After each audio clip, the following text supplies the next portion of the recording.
हे नमस्कार, स्वागत है हमारे YouTube channel talk with Altamas sir. दोस्तों, बिहार एसटीटी एग्जाम जो ऑनलाइन हो रहा है, तो उसमें 9, 10, 11 सितंबर को पूरे शिफ्ट में जितने भी पेडागॉजी शिक्षण कला के क्वेश्चन पूछे गए हैं, तो उसी को लेकर आ गए हैं, उसका एनालिसिस करने वाला हूं। ठीक है, इससे पहले मैंने पेडागॉजी का बनाया था जो लगभग पूछे गए थे 9 और 10 शिफ्ट में। ठीक है, तो ये 11 इसमें मिक्स है और ये पार्ट 1 है।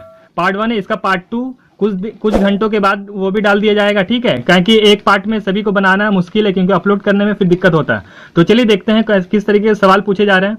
दोस्तों, पेडागॉजी इसलिए अहम है क्योंकि इससे 50 क्वेश्चन पूछे जा रहे हैं। ठीक है, अगर एग्जाम आपको सुनने में आ रहा है कि हार्ड हो रहा है, ठीक है, तो लेकिन आप पेडागॉजी पे फोकस कर सकते हैं। पेडागॉजी के 50 क्वेश्चन पूछे जा रहे हैं, जिसमें से आप 45 प्लस आराम से कर सकते हैं। ये इजी क्वेश्चन इससे पूछे जा रहे हैं। ठीक है, तो देखिए किस तरीके से क्वेश्चन पूछे जा रहे हैं। बताने का मतलब है कि ये इस टाइप के क्वेश्चन सारे पूछे जा रहे हैं और इसी टाइप का आपको देख के जाना है एग्जाम में, जिनका एग्जाम होने वाला है। देखिए, पहला क्वेश्चन है, रूसो के किस पुस्तक ने प्राकृतिकवादी दर्शनों को चरम सीमा तक पहुंचाया था? तो इसका आंसर है एमिल। ठीक है, नेक्स्ट क्वेश्चन देखिएगा, यदि किसी 10 साल के बच्चे की मानसिक आयु 12 साल की है तो उसकी बुद्धि लब्धि कितनी होगी? तो इसका आंसर होगा 120। कैसे निकालते हैं? फार्मूला से निकालते हैं। ठीक है, जो भी उसका आयु दिया हुआ, मासिक आयु 12 लिख दीजिएगा, और यदि इसका 10 साल का है तो 10 गुने 100 से गुना कर दीजिएगा। ठीक है, काटिएगा तो इधर आ जाएगा 120। ठीक है, तो इस तरीके से 120 इसका आंसर होगा। तो ये फार्मूला याद रखिएगा, क्योंकि ये क्वेश्चन इसके आधारित पर पूछा जा रहा है। चलिए नेक्स्ट क्वेश्चन देख लीजिए, यथावादी रियलिज्म शिक्षा का मुख्य उद्देश्य क्या था? ज्ञान का विकास। क्या था? ज्ञान का विकास। परियोजनावाद प्रैग्मैटिज्म, ठीक है, शिक्षा दर्शन की शैक्षिक दुनिया में क्या योगदान है? देखिए क्या क्वेश्चन है, परियोजनावाद प्रैग्मैटिज्म शिक्षा दर्शन की शैक्षिक दुनिया में क्या योगदान है?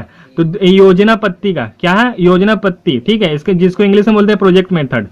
नेक्स्ट क्वेश्चन देखिएगा, व्यक्ति के आंख के रंग तथा त्वचा के रंग किस समूह में रखा गया है? तो ये फेनोटाइप्स।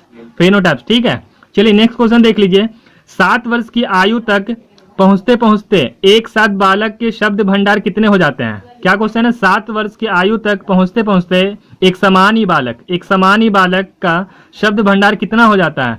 6000। कितना हो जाता है? 6000। किसी बालक की समस्याओं के विषय में पता लगाने के लिए सर्वाधिक उपयोगी विधि क्या है? परीक्षण विधि। ठीक है, याद रखिएगा। एनसीएफ का फुल फॉर्म क्या होगा? एनसीएफ का full form near field communication. क्या होता है? Near field communication. जितने भी फुल फॉर्म है पेडागॉजी में, सारे को एक बार देख के जाएंगे, क्योंकि फुल फॉर्म के हर शिफ्ट में क्वेश्चन पूछे जा रहे हैं, 2-3 क्वेश्चन। देखिए नेक्स्ट क्वेश्चन है, मैस्लो द्वारा प्रतिपादित आवश्यकताओं का पदानुक्रम किस सिद्धांत से संबंधित है? तो अभिप्रेरण। किससे संबंधित है? अभिप्रेरण। नेक्स्ट क्वेश्चन देखिएगा, बच्चों का होमवर्क देना क्यों जरूरी है? आप एक शिक्षक बनने जा रहे हैं तो ये पता होना चाहिए आपको, ये पेडागॉजी में पढ़ना भी है। ठीक है, तो इसका कमेंट में आप आंसर देंगे, बच्चों को होमवर्क देना क्यों जरूरी है। चलिए next question, NCTE national council of teachers education का गठन कब हुआ था? तो 1993 में। कब हुआ था? 1993 में। देखिए नेक्स्ट क्वेश्चन है, सर्व शिक्षा अभियान का क्या उद्देश्य है? सर्व शिक्षा अभियान का क्या उद्देश्य है? सार्वभौमिक प्राथमिक शिक्षा। क्या है? सार्वभौमिक प्राथमिक शिक्षा, यूनिवर्सल प्राइमरी एजुकेशन। ठीक है, चलिए नेक्स्ट क्वेश्चन, एनसीटीई का फुल फॉर्म क्या होगा? देखिए फिर से ये एक शिफ्ट में क्वेश्चन पूछा गया, तो क्या होगा? National council of teachers education. National council of teachers education.